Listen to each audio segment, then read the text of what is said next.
Salut Tiff! Salut! Et oui, chères auditrices et auditeurs, comme tu peux le voir, ce n'est pas la même intro que d'habitude. Et c'est pour une raison précise, c'est que ça, c'est le 6e épisode qu'on enregistre ensemble avec Tiffany. Donc si tu es nouveau par ici, sache que cette mini-série, c'est en quelque sorte son journal intime à elle, puisqu'elle a décidé de tout claquer pour devenir digital nomade après quelques années d'expatriation à Londres. Donc, ça serait peut-être pertinent pour toi que si tu es nouveau par ici, tu écoutes les épisodes précédents parce qu'on a essayé de te faire une petite série à la Netflix. Donc du coup, tu retrouveras tous les liens des épisodes précédents dans la description de cet épisode.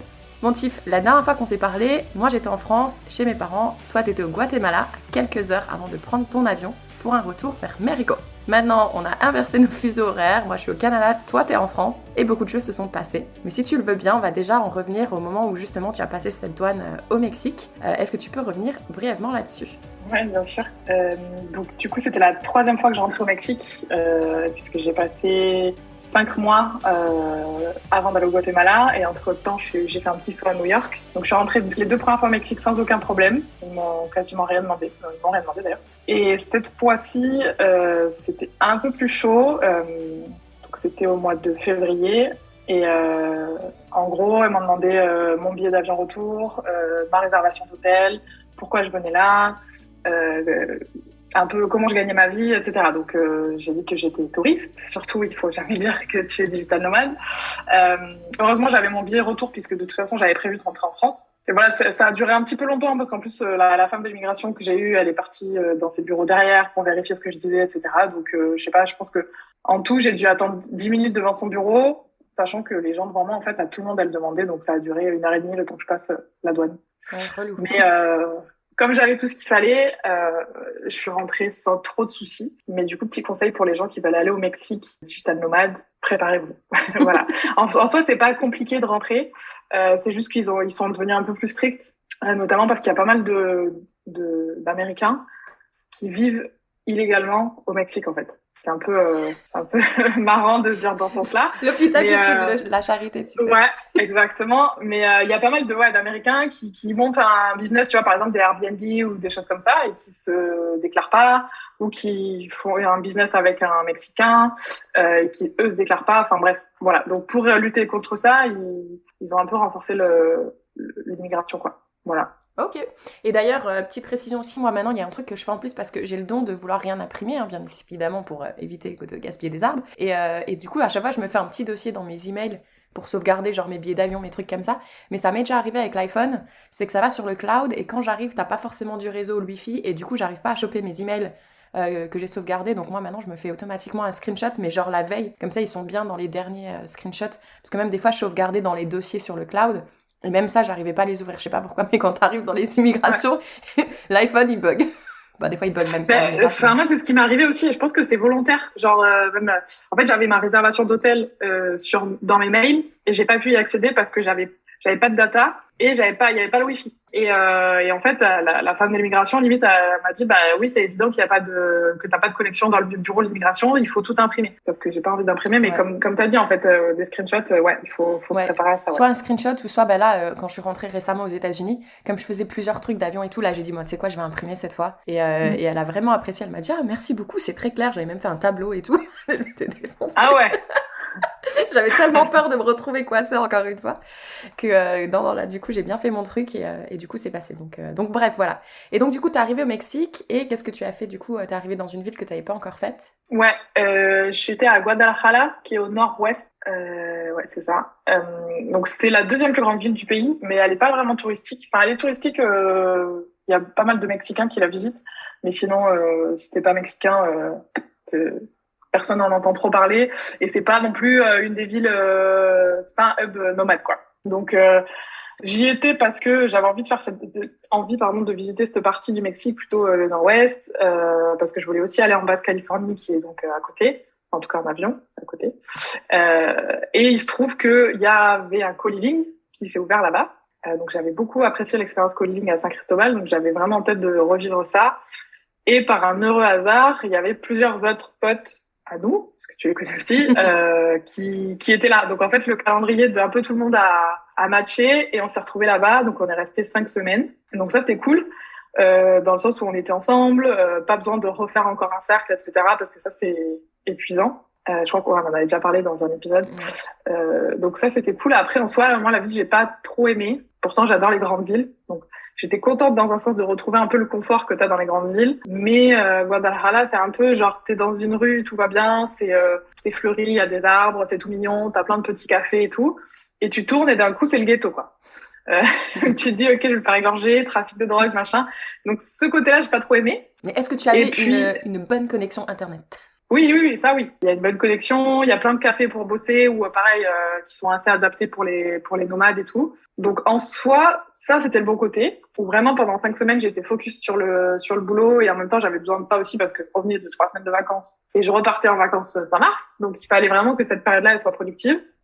Donc c'est une très bonne ville pour les nomades si tu as besoin d'être focus sur ton taf. Il fait genre entre 25 et 30 degrés toute l'année. Trop bien. Il fait tout le temps soleil. Tu vois, il fait pas trop chaud mais pas froid non plus. C'est pas humide. Donc en termes de température, enfin de météo, ça marche pour beaucoup de gens.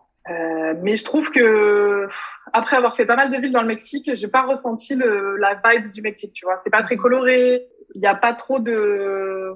Les indigènes, par exemple, ils ont été complètement mis à l'extérieur de Guadalajara et même, je pense, de cet État. En fait, tu sens que t'es vraiment dans le nord, t'es plus près des États-Unis et t'as plus les white Mexicains. Tu vois, pas trop. Ils appellent les white Mexicains ceux qui sont issus de mélange entre les Mexicains, enfin les indigènes, on va dire, et les conquistadors espagnols qui sont venus. Donc plusieurs générations après, en fait, ça fait des Mexicains qui sont un peu plus blancs, qui sont plus grands, qui ressemblent plus physiquement à des Américains ou même à des Européens, même s'ils sont typés, etc. Et en plus, dans le sud du Mexique, tu as des indigènes qui, eux, sont vraiment sont petits, ils ont la peau très foncée, qui ressemblent plus aux habitants du Guatemala, par exemple. Tu vois vraiment la différence entre le nord et le sud du pays, quoi. Trop bien. Bah, c'est bien, comme ça, t'as fait le tour. Maintenant, tu pourras dire que t'as fait le tour du Mexique. Ah, j'ai pas fait le tour. Il reste encore, je pense, bien 50% du pays à faire. C'est vrai? Bah, franchement, c'est immense. Ouais. Tout ce qui est vraiment tout le nord-nord, tout ce qui est au-dessus de Mexico, j'ai pas fait. Même autour de Mexico, il y a des trucs à faire. Puebla et tout, je suis pas allée. Mais c'est pas grave, j'y retournerai. Et donc, ce petit mois a été productif. Ensuite, il me semble que tu t'es pris 2 semaines de congé. Ouais, 2 semaines de vacances pour aller faire la Basse-Californie du Sud. Donc là, je suis partie avec Marie-Lou, une copine nomade et freelance aussi. Et on est parti en camping sauvage. On a une tente avec tout ce qu'il fallait pour dormir. On a loué une voiture. Et là, la Basse-Californie du Sud, faut savoir que c'est désertique. Il y a une grande ville qui s'appelle La Paz, qui est super chouette. Je pense que c'est un bon point si tu veux être 1 mois ou 2 au Mexique, de la coulée douce. La Paz, c'est bien. Et là, franchement, c'est la plus belle région que j'ai vue au Mexique. Et pourtant, j'ai fait un bon tour. Pour moi, c'était numéro 1, même avant, je le mets même avant Chiapas et San Cristobal, alors que j'ai vraiment adoré. Waouh! Pour que Tiff le mette avant San Cristobal, alors là, c'est que ça vaut le détour. Ouais. Non, franchement, enfin, les paysages et tout, c'était incroyable d'être en été quasiment tout le temps tout seul. C'était vraiment trop bien, quoi. Après, il faut vraiment le faire en mode vacances parce que tu peux pas travailler, enfin, il y a pas de connexion, même juste une connexion 4G, il y a pas, tu vois, on avait une carte SIM locale, que ta carte SIM free, tu peux l'oublier, ça passe 0. Et on avait une carte SIM locale et qu'on avait de la data un peu, genre en 3G, quand t'arrivais dans les villes, mais les villes, il y en a pas beaucoup. Donc, voilà, la plupart du temps, t'es sans connexion. Et puis pareil, il n'y a pas trop d'endroits pour bosser, il n'y a pas trop de café, etc. C'est vraiment c'est la nature, quoi. Et là, c'est incroyable. Ouais, si tu veux déconnecter, c'est l'endroit idéal, quoi. Ouais, exactement. Donc voilà, et après ces 2 semaines-là, je suis revenue à Guadalajara pour 5 jours avant de rentrer en France. Et là, je me souviens, t'étais quand même super excitée de rentrer. Ouais. J'étais excitée de rentrer. J'étais après 9 mois loin.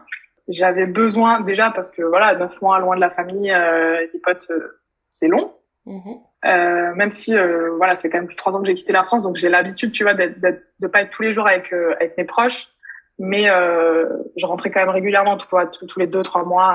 Donc là, 9 mois, ça faisait loin, et surtout, c'était vraiment la première fois que je quittais l'Europe. Tu vois, quand tu pars à Londres ou même tu vas en Espagne, ouais, t'as une culture qui est un peu différente, mais ça reste un style de vie à l'européenne où t'es quand même dans ta zone de confort, tu vois, au niveau des transports, au niveau de comment les gens y vivent, etc. Quand tu vas au Mexique ou au Guatemala, enfin, quand tu traverses l'océan, c'est un autre monde, quoi. C'est vraiment hyper, comment dire, dépaysant, quoi. C'est une autre façon de vivre, mais vraiment. Enfin, tu vois, tu prends le bus au Mexique, Il n'y a pas d'arrêt. Enfin, j'exagère un peu, mais ça dépend où t'es.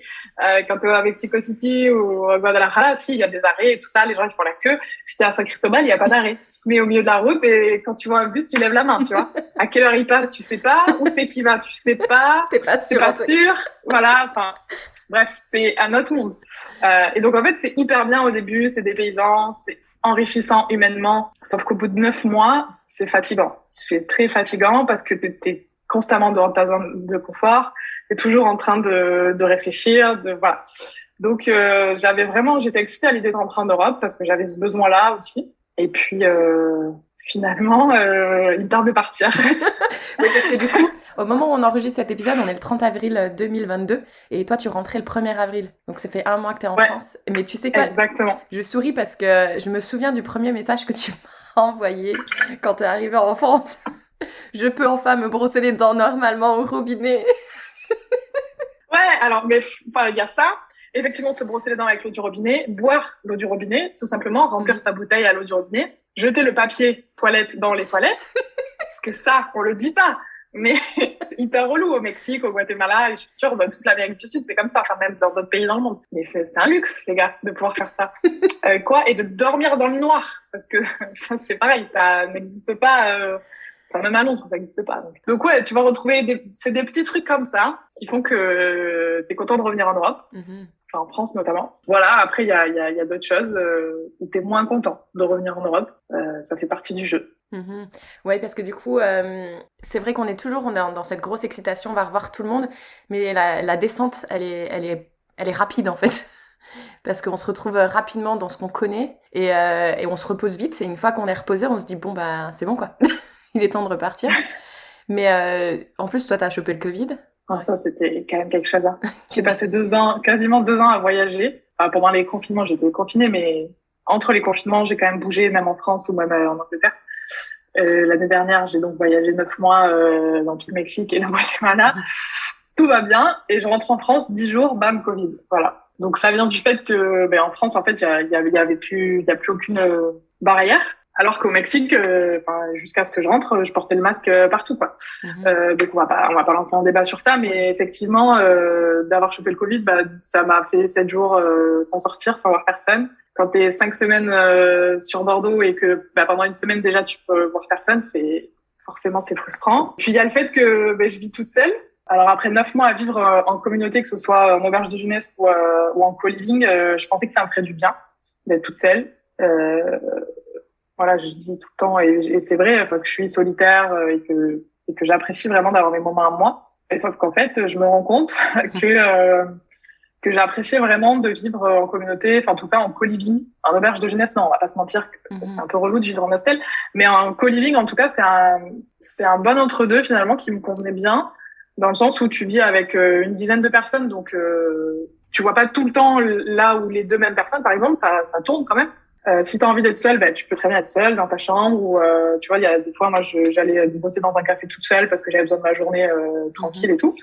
Mais si tu as envie de voir des gens et de discuter, t'as toujours des gens quoi. Et en fait là, je suis dans un studio que j'ai loué pour le mois et même si quasiment tous les soirs je vois quelqu'un, que ce soit ma famille, mes amis et tout, en fait la journée je suis toute seule, je bosse toute seule parce que comme en plus c'est les loyers de la France, je paye assez cher mon mois. Donc, ça veut dire aussi moins d'argent pour aller bosser en café, en coworking, etc. Donc, je suis plus dans ce milieu qui était hyper, stimulant, entouré de gens de partout dans le monde, d'autres freelances, etc. Où t'es tout le temps stimulé, en fait. Ouais, et là, c'est des gens que même si tu vas manger avec eux ou des choses comme ça, vous êtes dans le même mindset. Donc là, aujourd'hui, on en a un petit peu parlé offline et c'est à toi de voir si tu as envie de rentrer dans les détails ou pas. Mais c'est vrai que moi, pareil, quand je rentre en France, j'adore revoir mes amis, ma famille, mais j'ai l'impression que même si on parle tous français, on parle pas la même langue, en fait. On n'a pas envie d'avoir les mêmes sujets de discussion. J'ai l'impression qu'on s'intéresse pas vraiment à ce que je fais. On essaye, mais non. J'ai l'impression qu'on est plus sur les gossips enfin, mais en tout cas, c'est ce que je vois, qu'il y a plus sur les gossips que sur mes projets perso, par exemple.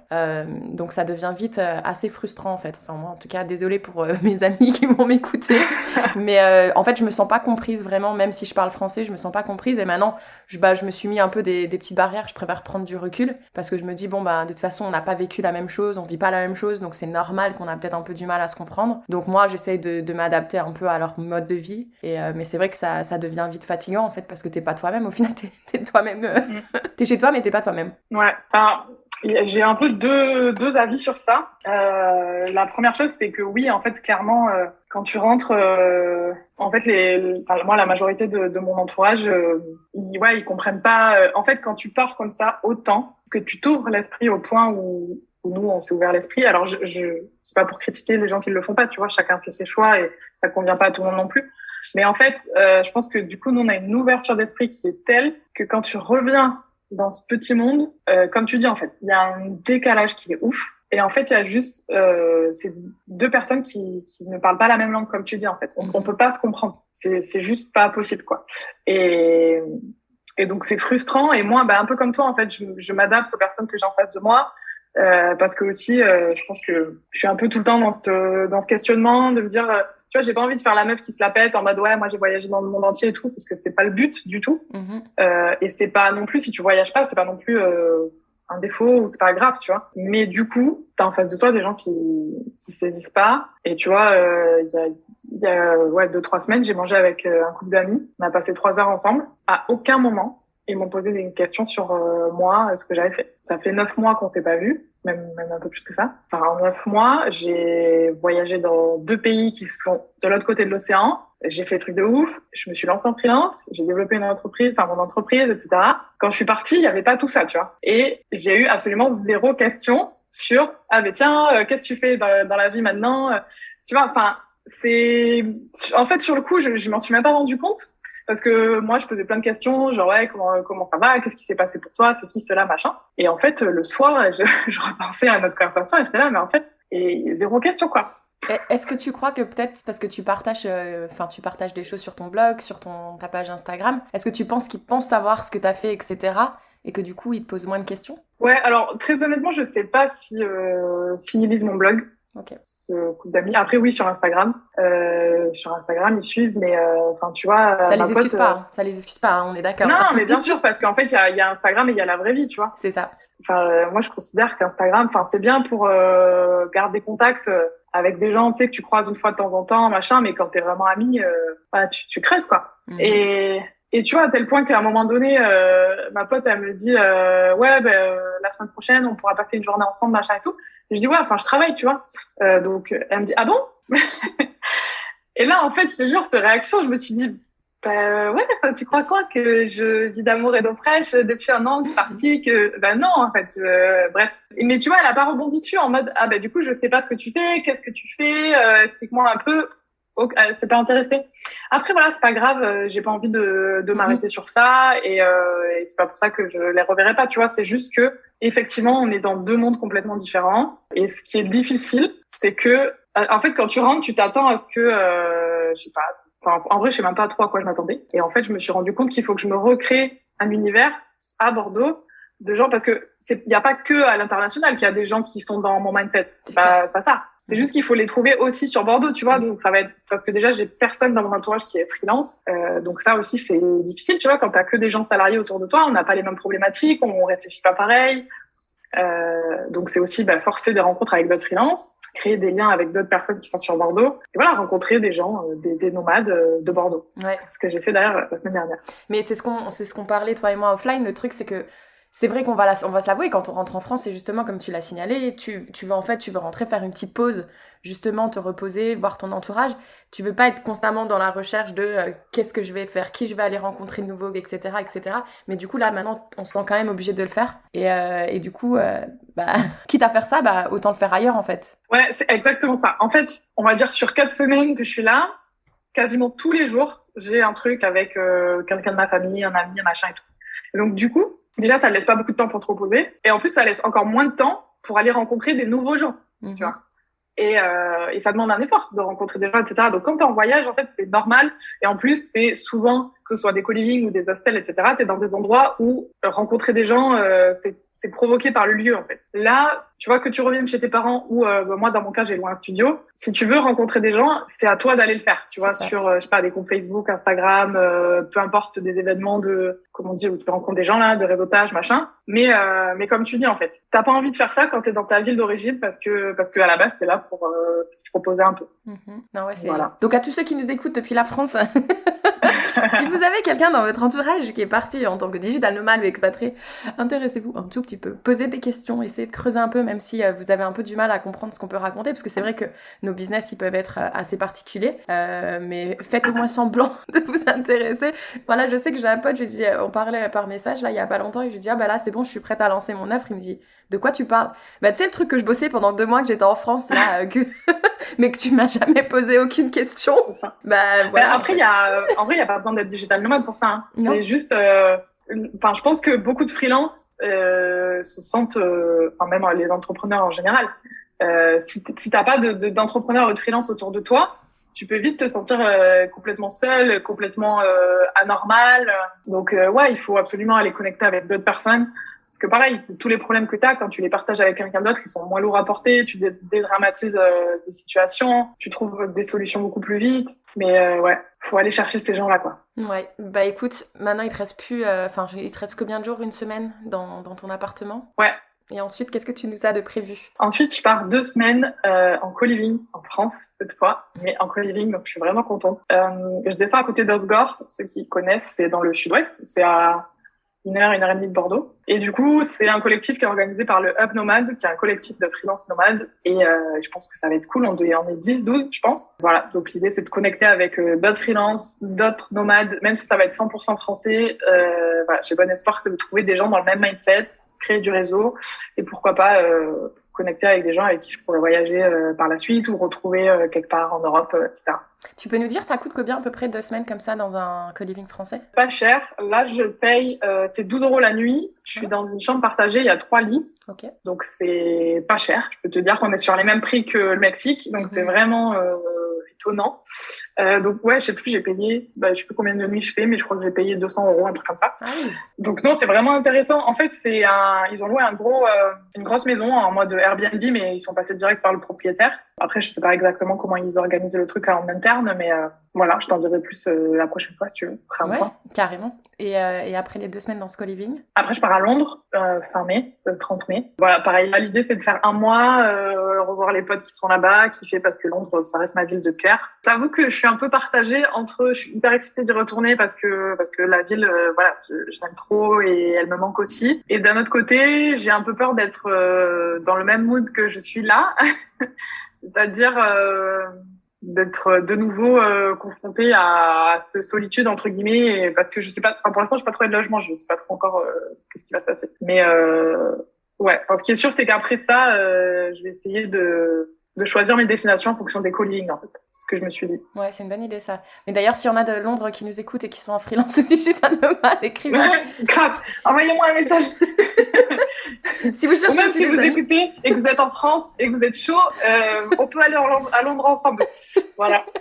Trop cool. Ouais, non, mais c'est une bonne idée parce que, moi, c'est pareil, là, du coup, je suis venue à Montréal et j'avais cru trouver un co-living et finalement, ils ont fermé. Et ouais, et du coup, ça reste déjà super cher et 2, bon, moi, ça va, j'ai la chance d'être en coloc avec une personne qui est dans le même mindset que nous, donc ça aide. Mais c'est vrai que c'est ce que je me suis dit aussi. Je pense que mes prochaines destinations, ça va être en fonction des co-living que je trouve. Ouais, en vrai, c'est un vrai problème de nomade et pour discuter avec certains autres nomades qu'on connaît, en fait, on a un peu tous le même problème. C'est-à-dire que je pense, moi, j'ai vraiment fait mon truc en fonction de, ok, ça, c'est des destinations que j'ai envie d'aller. S'il y a des gens qui viennent avec moi, tant mieux. Sinon, tant pis. Mais en fait, je suis en train un peu de changer d'avis et de me dire, ok, je vais peut-être couper un peu la part en deux et tu vois, voyager avec peut-être 2-3 autres personnes. Alors pas tout le temps voyager avec les mêmes, tu vois, mais peut-être se retrouver 1 mois ou 2 mois quelque part avec d'autres personnes, une destination que j'aurais pas forcément choisie. Mais parce qu'il y a le co-living ou parce que tu retrouves des potes, tu peux louer un truc ensemble. Ça peut être une idée. Et le problème, c'est que les destinations vraiment typiques digital nomades, c'est pas trop mon kiff, quoi. Parce que toi, là, ton kiff, ça serait de retourner quand même en Amérique du Sud ou tu voudrais peut-être aller du côté de l'Asie? Non, je veux pas aller en Asie, déjà. C'est pour ça que déjà, tu vois, c'est pas que je veux pas, c'est un jour je le ferai, mais pour l'instant, c'est pas du tout sur ma liste. Alors que c'est the place to be pour les digital nomades, que ce soit la Thaïlande, Bali, etc. Si tu regardes sur Instagram, il y a une grosse partie de la communauté digital nomade française qui est là-bas en ce moment. Mais tu vois, voilà, quand je suis arrivée à Playa del Carmen et Tulum, j'ai bien vu que c'était pas du tout ce que moi je recherchais. Là, pour l'instant, jusqu'à la fin de l'année, je vais rester en Europe parce que j'ai prévu d'aller en Australie l'année prochaine. Donc, ça veut dire que je serai au moins 1 an loin. Donc là, je veux vraiment profiter de l'Europe, pouvoir rentrer assez régulièrement. Donc après cet été, le UK, je vais descendre en Espagne. Et voilà, l'Espagne, ça sera vraiment, je vais choisir en fonction des co-living, je pense. Il y en a pas mal, donc ça, c'est cool. Super. Et est-ce que tu penses que ça, c'est un petit problème, enfin, un problème, c'est pas... parce qu'on est seul? Ou est-ce que tu penses que les couples, ils ont aussi ce ressenti qu'ils ont besoin d'être avec d'autres personnes? Alors, je peux pas parler pour les couples. Par contre, je peux te dire, j'ai une copine Insta, on va dire, parce que je l'ai jamais rencontrée, qui elle aussi, elle est digital nomade, elle est freelance et elle est en couple avec un mec qui est aussi freelance et donc il bouge à 2. Et un jour, j'ai partagé sur Insta un post qui racontait un peu ça, tu vois, la solitude du nomade et tout. Et elle a commenté en mode, bah oui, je suis complètement d'accord. Je lui dis, ouais, mais quand t'es avec ton mec, ça va. Et elle m'a dit, non, parce que quand t'es que avec ton mec pendant 1 mois et que c'est la seule personne à qui tu peux parler, même si tu l'aimes très fort, à un moment donné, t'en as marre, tu vois. Et je pense que c'est humain, c'est juste humain, en fait, de vouloir connecter avec d'autres gens, socialement, etc. Donc oui, je pense que même quand t'es en couple, tu peux être confronté à ça. Et voilà. Ok, s'il y a des couples qui nous écoutent, commentez le post. On serait ravis d'avoir vos retours d'expérience. Est-ce qu'il y a quelque chose d'autre que tu voudrais ajouter? Non, je pense qu'on a fait le tour de ces 3 derniers mois, 3 derniers mois, ouais. C'est ça. Alors la dernière fois, tu avais fini le podcast en disant la vie, c'est pas seulement respirer, c'est avoir le souffle coupé. Ouais, c'est beau ça. C'était magnifique parce que tu étais tellement excitée, le Guatemala, c'était un truc de fou. Exactement. Ton souffle, il a été coupé, mais plus d'une fois. Là, est-ce que tu dirais qu'il est coupé, mais pas forcément pour les mêmes raisons? Non, là, en vrai, c'est plus... En fait, j'ai l'impression de pas avoir d'énergie. Alors que c'est fou, normalement, je récupère mon énergie en étant toute seule, etc. Mais de pas connecter et de pas être stimulée par mes rencontres, en fait. Donc, voilà. Et là, j'ai pas de citation à te donner. J'arrive au bout. C'est quoi, le 6e épisode? J'ai déjà tout donné sur les précédents. Pourtant, je suis assez fan des citations, mais ouais. Elle est tellement démotivée, ma pauvre Tiff, que là, même une citation, elle n'arrive pas à trouver. Non, mais ça va. Je sais pas, il faut pas que les gens ils pensent que je suis déprimée. Mais non. Petite phase de down, c'est aussi ça. C'est aussi les valeurs de Fille Expat, transparence, authenticité. Voilà. Je sais que la vie digital nomade, c'est pas tout le temps parfait. C'est pas que des photos sur des plages paradisiaques. C'est faux. Et il y a des moments où on est moins bien. Et voilà. Et c'est pas parce que tu lâches tout et que tu voyages presque H24 que ta vie elle est parfaite. Au contraire, on a toujours des problèmes. Ils sont juste différents des autres, quoi. Mais ils sont toujours là. De toute façon, que ce soit la vie d'expat, la vie de digital nomade, la vie de quelqu'un qui bouge pas, la vie, elle est pas une ligne droite. Non, c'est clair. C'est ça qui fait la beauté du truc aussi, tu vois. C'est que quand t'as des moments un peu down, en fait, ça fait que quand t'as à nouveau des moments super qui arrivent, je trouve que c'est encore plus intense, tu vois. C'est clair. Écoute, merci encore d'avoir partagé avec nous tes ressentis avec ce retour en France, du coup. Et puis, moi, je te souhaite plein de bonnes choses. De toute façon, nous, on continue à se parler de façon régulière. Et puis, pour toutes celles et ceux qui nous ont écoutés et qui suivent la série, merci beaucoup. Ouais, merci. J'ai reçu un petit message de Sarah il y a 2 jours qui me disait qu'elle a écouté, qu'elle a bien aimé, qu'elle aussi, elle va se lancer en nomade après ses études et tout. Donc, n'hésitez pas à nous envoyer, que ce soit sur Flexpat ou sur mon compte Insta. Ça fait toujours hyper plaisir de recevoir vos retours et je suis toujours hyper contente de discuter, de partager mes astuces, etc. C'est clair. Et puis, même si vous pouvez, je vais refinir avec cette petite phrase, si vous pouvez aussi nous mettre 5 étoiles sur Apple Podcasts, Spotify. Ça aussi, ça aide à montrer ce podcast à d'autres digital nomades, par exemple. Donc voilà, ça aide à la visibilité du podcast. Donc c'est super. Tiff, je te dis à très vite. Et puis bonne chose. À très vite. Ciao.